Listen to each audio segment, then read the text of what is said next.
আসসালামু আলাইকুম, মিস্টার টিউবিডি চ্যানেলের পক্ষ থেকে আপনাকে স্বাগতম। শিক্ষার্থী বন্ধুরা, আজকে আলোচনা করব জিএসটির ওপর কৃষিগুচ্ছ কতটা প্রভাব ফেলতে পারে সেটা নিয়ে বিস্তারিত আলোচনা করব।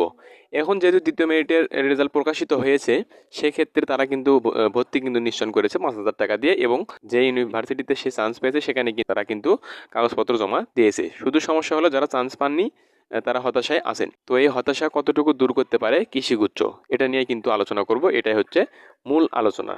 তো গত বছরের তুলনায় এবছর চান্স পাওয়াটা একটু কঠিন হয়েছে।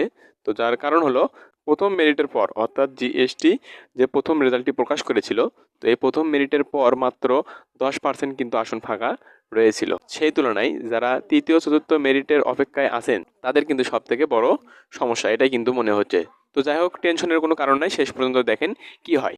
তো কৃষিগুচ্ছ নিয়ে আলোচনা করতে যেটি চেয়েছিলাম, কৃষিগুচ্ছ কিন্তু কিছুদিন পরেই কিন্তু আপনাদের পরীক্ষা অনুষ্ঠিত হবে। তো সেক্ষেত্রে দেখা যাবে যে কৃষিগুচ্ছের কিন্তু পরীক্ষা হলে প্রায় 5 দিন পর কিন্তু রেজাল্টটি প্রকাশ করবে।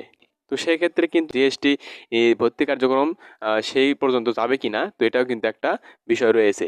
যে কৃষিগুচ্ছের যেহেতু 5 দিন পর, কিছুদিন পর পরীক্ষা অনুষ্ঠিত হবে এবং 5 দিন পর যেহেতু রেজাল্টটি প্রকাশ করবে, তো আমার মনে হয় যেহেতু তৃতীয় মেরিটের রেজাল্ট এখনো দেয়নি এবং চতুর্থ মেরিটের রেজাল্টটি কিন্তু এখনো দেয়নি, তারপরে গুচ্ছ কমিটি যদি ভাবে যে কোনো বিজ্ঞপ্তি দিবে, তো এই কোনো বিজ্ঞপ্তি কিন্তু তারা দিতে পারে। কৃষি গুচ্ছের রেজাল্ট প্রকাশিত হওয়া পর্যন্ত যদি জিএসটি ভর্তি কার্যক্রম যায়, তো সেক্ষেত্রে কিন্তু আপনাদের চান্স পাওয়াটা একটু সহজ হয়ে দাঁড়াবে।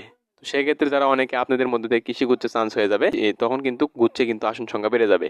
তো সেক্ষেত্রে কিন্তু অনেকেই চান্স হয়ে যাবে। মোটামুটি হয়তো বা কৃষি গুচ্ছ পর্যন্ত কিন্তু জিএসটি কার্যক্রম যেতে পারে।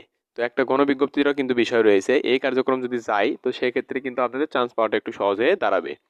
তো ওয়েটিংয়ে যারা আছেন, তো সেক্ষেত্রে এখন তৃতীয় মেরিটে যদি কথা বলি, তো তৃতীয় মেরিটে কিন্তু ওয়েটিং লিস্টের চান্স পাওয়াটা অনেক কঠিন হয়ে দাঁড়াবে। তো সেক্ষেত্রে যারা একটু ভালো পজিশনে রয়েছেন তারা কিন্তু অনায়াসে চান্স পেয়ে যাবেন। তো টেনশনের কোনো কারণ নাই, কৃষিগুচ্ছ পর্যন্ত গেলে কিন্তু আপনারা অনায়াসে কিন্তু চান্স পেয়ে যাবেন। যারা একটু ভালো সায়েন্সের সাবজেক্ট নিয়েছেন বা ভালো পজিশনে রয়েছেন তারা কিন্তু একটা না একটা সাবজেক্ট পাবেন। আমি আরেকটা 26 তারিখের একটা সর্বশেষ আপডেট পেয়েছিলাম জাহাঙ্গীরনগর বিশ্ববিদ্যালয়ের।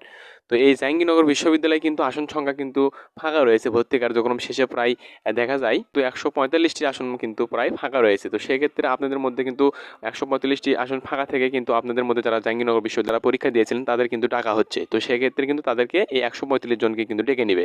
তো আপনাদের মধ্যে থেকে অনেকে কিন্তু সেখানে এই ভর্তি গুচ্ছ ভর্তি কিন্তু ক্যান্সেল করে এই জাহাঙ্গীরনগর বিশ্ববিদ্যালয়ে কিন্তু চলে যাবে। ইউনিট ভিত্তিক যদি আসন সংখ্যা আপনাদের দেখাই, তো দেখেন জাহাঙ্গীরনগর বিশ্ববিদ্যালয়ের যে ইউনিট ভিত্তিক যে আসন সংখ্যা ফাঁকা, 26 তারিখ পর্যন্ত কিন্তু এটি ফাঁকা আছে 145 জনের মতো।